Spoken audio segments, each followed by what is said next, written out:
Binesikwe irigo makwa hindodeum. Gawa babane kagish kaniganing and dunjaba migwich. Nindoe maganatak migwich. Greeting you in Ojibwe. That's a language in my community. It's what we work on, trying to recover our language. It's a part of recovering your knowledge of who you are as people and celebrating the fact that cultural diversity is as important as biological diversity in the world, because there are a lot of ways that we're instructed to talk to the Creator and to know what we're supposed to do. You know, I was at a conference in Washington last Thursday, get a little time warp there. And this guy was talking about this word in Ojibwe. You know, he wasn't an Ojibwe person, and he had this word, it's mashkode.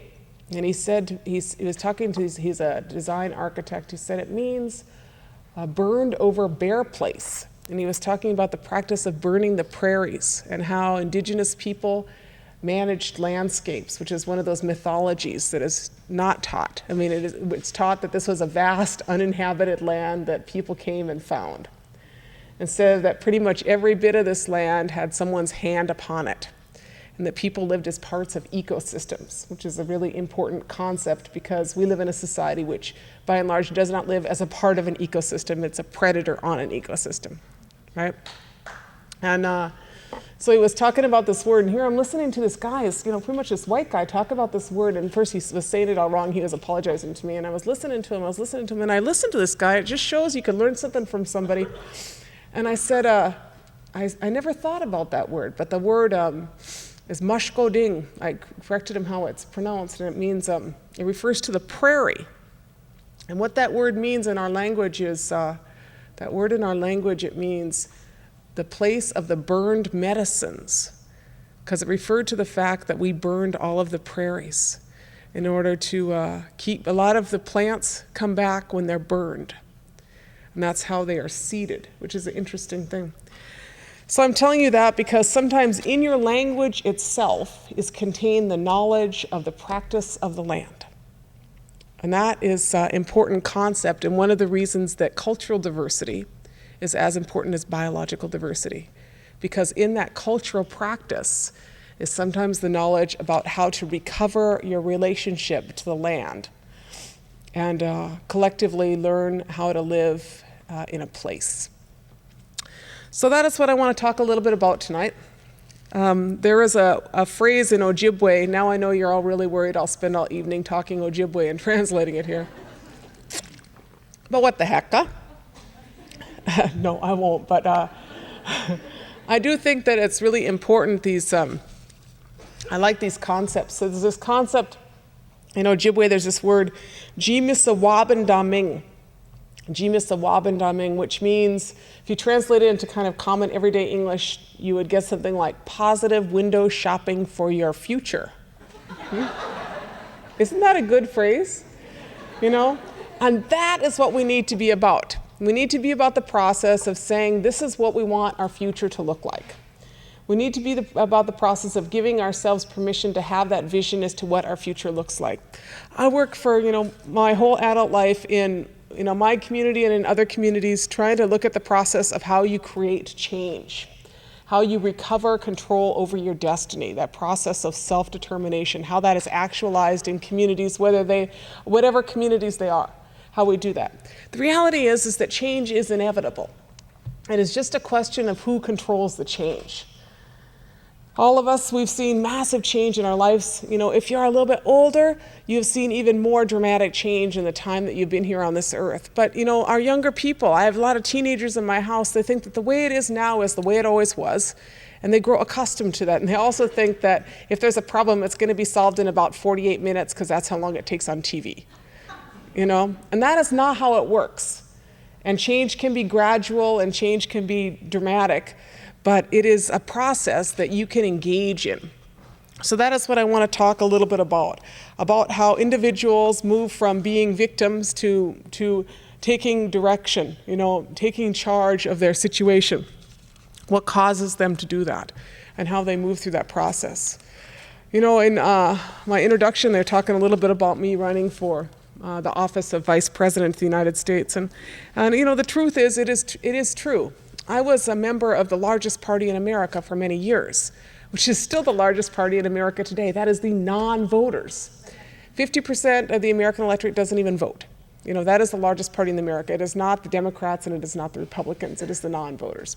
And there are a lot of reasons that people did not vote. A lot of reasons that I didn't vote. Whether it was I remember watching my grandfather look at the TV, and he'd be pointing at the TV going like this. He'd be going, hoodlums and thieves, hoodlums and thieves. Every time the politicians came on, he'd be pointing at us. And he was by and large right is the problem, I mean, on whatever level you want to talk about, obviously there are some people that have a great deal of integrity, but that is the sham, is like how it got like that, and then it is the question of how you change that. If, I don't want to be 80 years old like my grandpa going hoodlums and thieves, hoodlums and thieves, I would rather be about the process of figuring out how to recover democracy. And that is the big challenge. So I remember campaigning in 2000, there I was with my little baby trucking around, and I go, I leave my 12-year-old daughter at home and my 10-year-old son at the time, and I go trucking off, and my daughter says to me one day, she says, "What are you going to do, Mom?" And I was kind of feeling Joan of Arcish or something. I said, I'm going off to recover democracy. Which is, I think, where you got that quote. And she said, are you going to be gone long? We haven't quite done that yet. We got a little work to do in that recovering democracy department. I've been home since then. But that is a little bit of the challenge that we face in kind of the broader context. And do I think that we all have a say in it? I remember this one time when I was running in 2000, and I remember, do you have Savers out here? That place where you can buy really cool used clothing? Savers?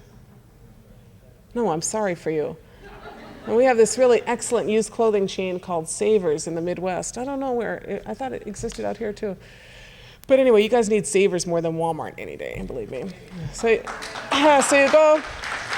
go into Savers and they have Dollar Jeans Day at Savers, And I'm a big proponent of dollar jeans. I mean, why, have you seen this in the store now? You can go spend $50 on a pair of torn jeans. Did you notice this? Torn or, frayed or used, $50, you can go to Savers and get them for $1. That's a lot better idea. So there I was pushing my shopping cart full of jeans through Savers. I was just proud of my bargain shopping, and I'm just all smiling and beaming. You got 8 kids in your house. Savers is a really good place to get jeans. And so I'm pushing my shopping cart through there, and then I get to the checkout stand, and this woman stops me, and she says, "Winona, aren't you Winona LaDuke?" And I said, "Yeah." And she says, "Aren't you running for vice president?" And I said, "Yes, I'm running for vice president. As a matter of fact, this is how I'd run the federal budget, just like this, I mean,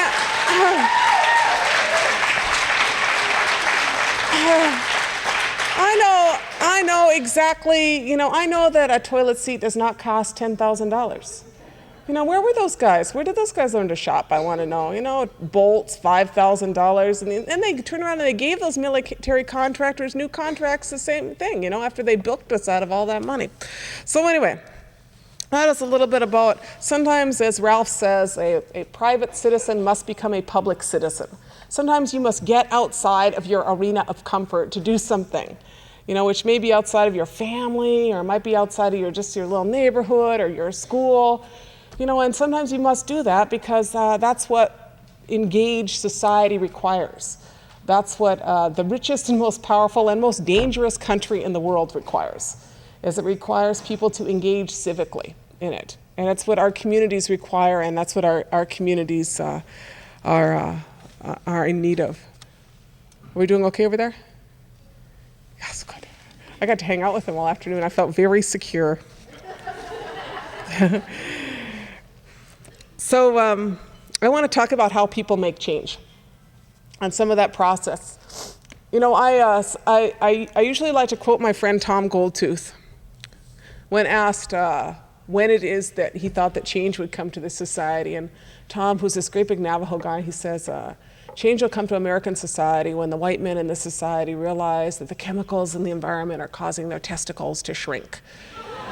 Then money will flow like water to the environmental movement, And that's true.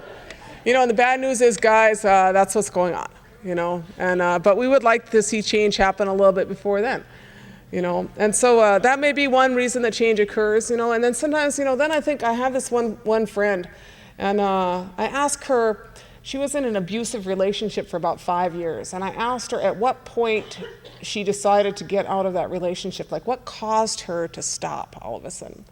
And she said to me, she said, "Sister, I was putting up my Indian coat hangers." That's what she called them. She said, those nails on the wall? She says, "My Indian coat hangers, I was putting them up." That's what she said to me. She said, "And I put them up really high so that when I noticed I was putting them up really high so that if he slammed my head against the wall, I wouldn't get my head hit on a nail." That's what she said. And she said, all of a sudden I flipped and I realized what I was doing and that I needed to get out of there, And so it is, why do we all of a sudden, what makes us say no? What makes us say you cannot poison us? What makes us say you cannot bring that here, you cannot do that to us? Or what makes us say, hey, we're gonna stand up and we're gonna make a difference, That is kind of the question that I'm interested in our communities, which is the question of our survival, really, in my perspective. So I had the privilege of traveling around Indian country a lot, and I was on the Rosebud Reservation, Rosebud Lakota Reservation, here about 2.5, 3 weeks ago. And I went out there for a couple of reasons, and one I'll talk about later, but one I'll talk about now, which is there's this group there. They don't have the best of acronyms, but they are a pretty cool bunch.